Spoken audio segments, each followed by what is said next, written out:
I screwed this up. The technology needs to do some loading, so just give it a moment. Again, one moment. Okay. So, I'm talking about Ulrich Zwingli, a major Protestant reformer who we often forget about because of Martin Luther and John Calvin, who in their own rights were also very important. The Roman Catholic Church was corrupt during the Reformation, and the churches didn't have to believe, or the priests, did not have to believe in what they were teaching. They just had to preach, and they made lots of money just by preaching, even though the ordinary congregation would have believed in God. Ulrich Zwingli was a major priest in the Swiss Reformation, and the only major reformer in the Old Swiss Confederation until John Calvin, and he was born in 1484. Normally, we would think of Martin Luther, but again, Zwingli was a key reformer, and he and Martin Luther did not get along on a select few important things. So Zwingli was born in the village of Wildhaus in the Old Swiss Confederacy in 1484. His dad was a village leader. He was sent away at the age of 10. He went on to study theology, and he eventually got a master's degree in 1506 in Basel. He became an ordained priest in 1506, and this meant he would go to Glarus in the Swiss Confederation. And over time, he becomes very popular there. Now, he reads humanist teachings, particularly from Erasmus, which is thought to have impacted how he'll read and interpret the Bible throughout his life. He also becomes a skilled musician. In 1510, Pope Julius II wants guards, which are basically Swiss mercenaries at the time. He makes an agreement with the various Swiss cantons, or free city-states, that they may govern some of their own religious affairs if they give him some mercenaries to protect him. Keep in mind the reputation of Swiss mercenaries at the time was that they were basically impeccable fighting machines. And in 1513, Zwingli marches with Swiss mercenaries as their chaplain. He's going throughout Italy and he's seeing all sorts of destruction because, if anyone was going to have a war, it was going to be in Italy and they were going to fight there to decide things.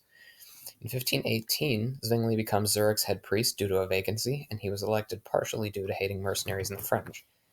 The interesting thing here is that priests are not really supposed to have relations with people. Zwingli had relations with a woman, and the Great Council of Zurich was initially suspicious of that, the ruling body was.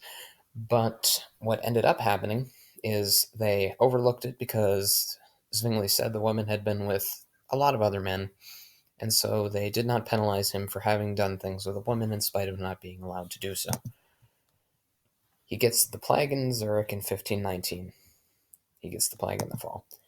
And he survives. He is then going around town and comforting sick people. As a servant of the people, this would cement his reputation for that. He is almost now to a godlike status, because not only did he survive, but he is now also going around and comforting people. And with his master's in theology and as an ordained priest, he starts questioning why the Catholic Church is able to do certain things when they're not in the Bible. And he comes to the conclusion that religion should only work, or Christianity should only work based on what's in the Bible. So what got him elected as head priest? He was a humanist with influence from Erasmus, so writing skills and a reputation for that.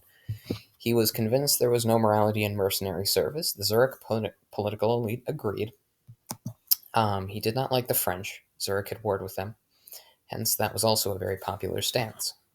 So Zurich agreed there too. Zwingli already has a reputation, or the oligarchy, the Great Council of Zurich, sorry.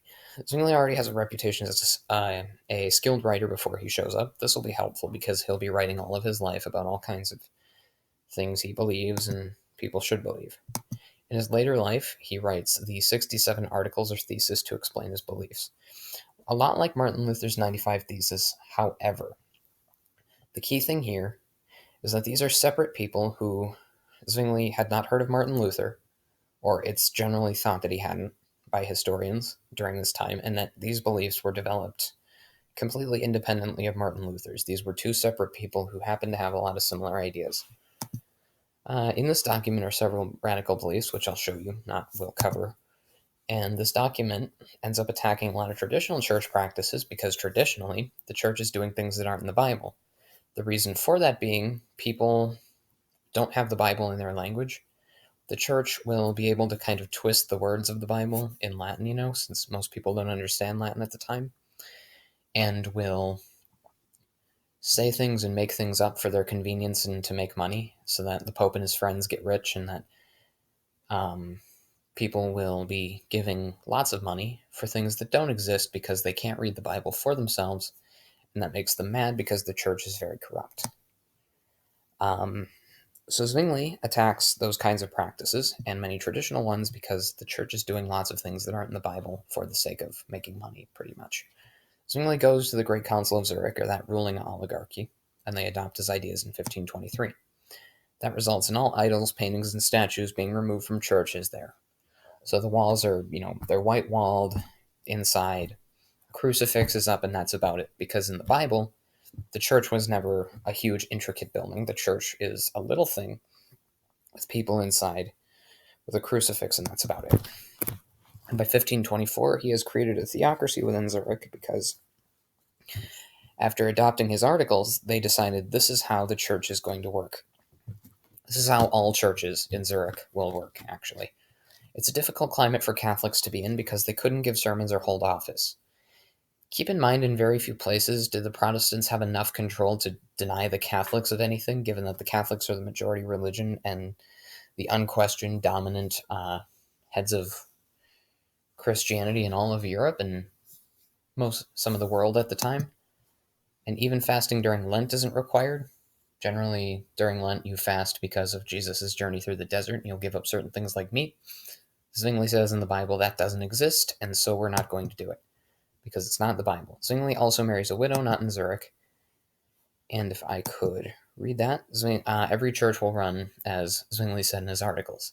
So if these are governing how churches are going to run, and this controls a city of thousands of people, these have to be serious articles. So here are a few things he said that are pretty radical, in no particular order, might I add. It reaffirmed his belief in priests being allowed to marry. Pretty important, considering that the church preaches celibacy and hires prostitutes. Celibacy meaning you can't have sexual relations with other people. And they won't let priests marry or have, this kind of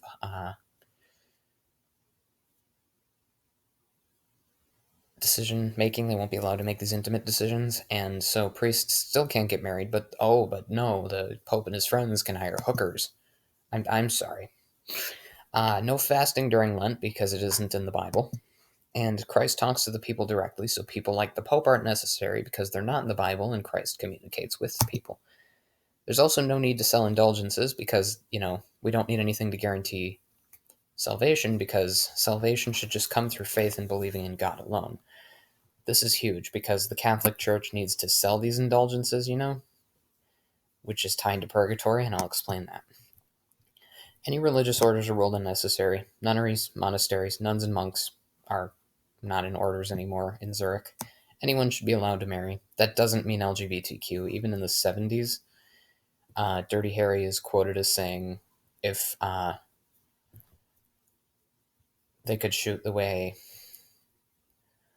Clint Eastwood, bless his heart, is quoted as saying, if some cops in the movie could shoot, basically, if they could shoot like that, I wouldn't care if the whole dang department was LGBTQ.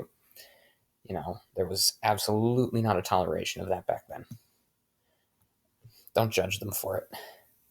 We can't do that by today's standards. We're not. And idolatry, as the only one to be worshipped is God. Saints and other figures like that the church has just created are not in the Bible, so there's no reason to be worshipping them.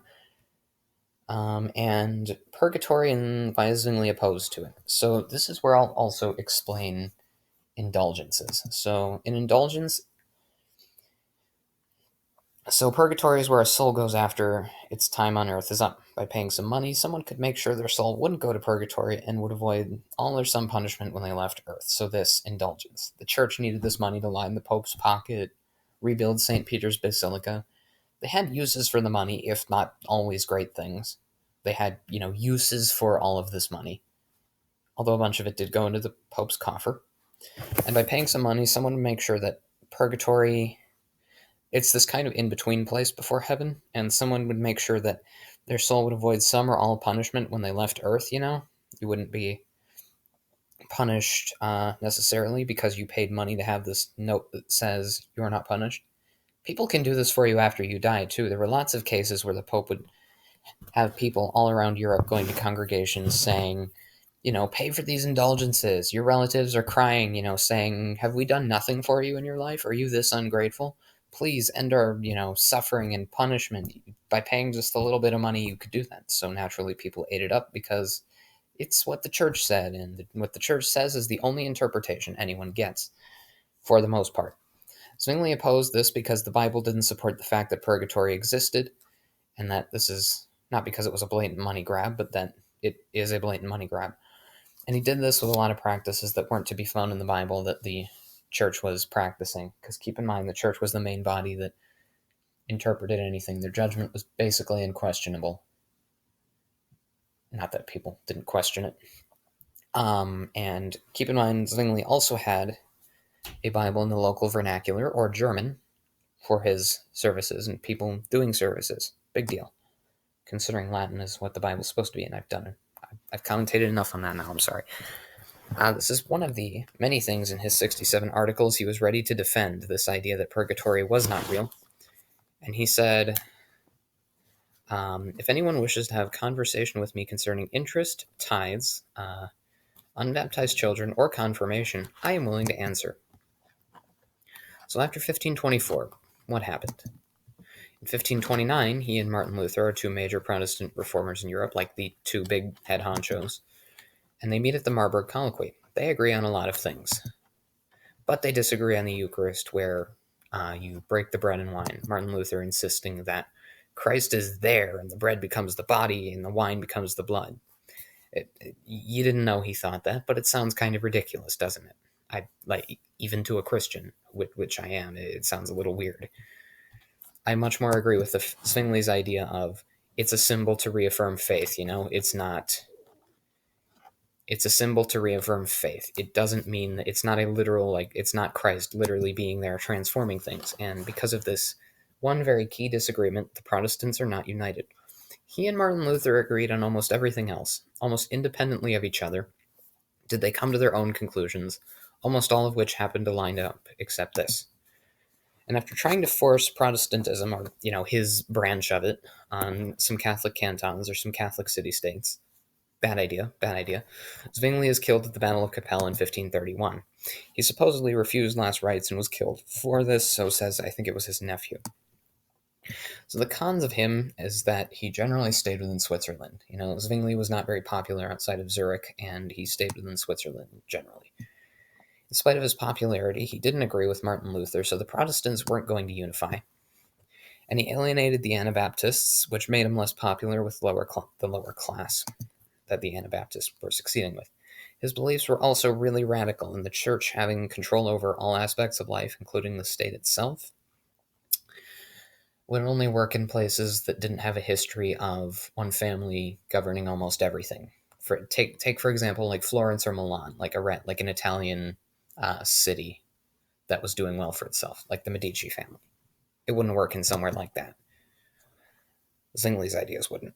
His beliefs were difficult to spread based on geography and history. Some of the cantons are more isolated. They're in the Swiss Alps, and lots of villages and things are too. So you have to get people up there to spread it, because there wasn't a lot of, there's no phones or anything, so you have to physically get people to go and send messages. So they have to go up into these mountains to do that. And that the lower classes generally didn't agree with his beliefs. That's a big one. Zurich also was not that big. It was not more than 15,000 people, if that. It would also be difficult to get ideas out, so they kind of remained isolated. Also, the other cantons generally believed that Zurich was a radical place, which it was because he established a religious theocracy in 1524. He also had popularity with intellectuals, and that was it. He had to force his beliefs on everyone else because of the theocracy. He actually put a death penalty on the Anabaptists as well, so that didn't help his popularity. And Anabaptists wouldn't obey certain authorities, so they were deemed a threat to the social order at the time in a lot of places. The Amish would qualify as Anabaptists. You'll still find them today. You can kind of blame Zwingli for this. Well, don't blame him for the Amish. They're fine. But, they're because of his radical followers. Zwingli is basically responsible for it. They were formed in 1525 in Switzerland after Conrad Grebel, not the Amish, Felix Mainz, and George Blaurock split off from Zwingli.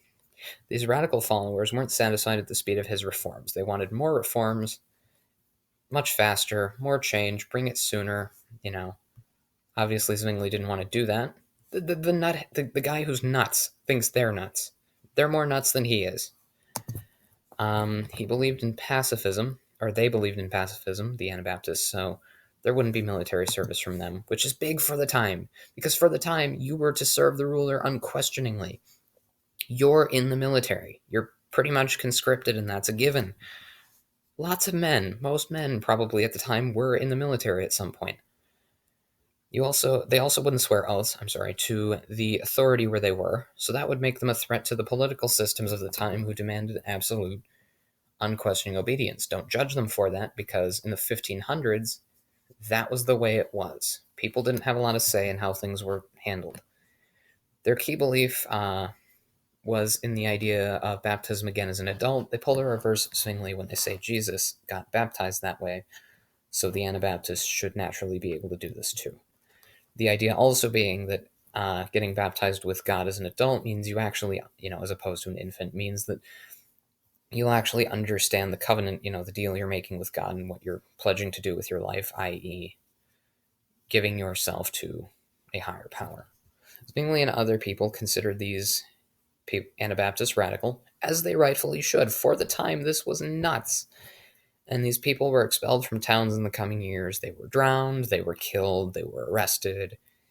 You can look this up. Some of them fled to the present-day United States. They've fled all over the place. Not every place was very accepting, and most weren't.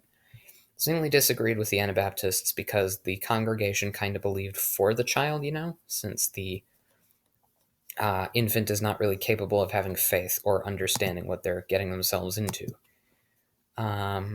Zwingli is underappreciated. He is kind of reformer number 3 after Martin Luther and John Calvin. Nobody was really on the level of those 3. He was actually kind of successful, and he was a popular priest and a sort of radical Martin Luther. He's like Martin Luther, but took it further. He attacked the church in any way if they didn't obey the Bible, and until Calvin, he was the undisputed Protestant reformer in Switzerland. He spread his beliefs and was one of the most defiant figures during that time, the Reformation. His changes entered other cantons in the old Swiss Confederacy and led to the Swiss Reformation as we know it today. Protestantism would not have nearly the influence it did without him, and with him, had the Protestants united, that influence probably would have soared. Now for a final quote from Martin Luther on his death in 1531, because I just needed to alienate you from Martin Luther further. I wish from my heart Zwinglius could be saved, but I fear the contrary. For Christ has said that those who deny him shall be damned. These are my works cited. More works and more works. Thank you.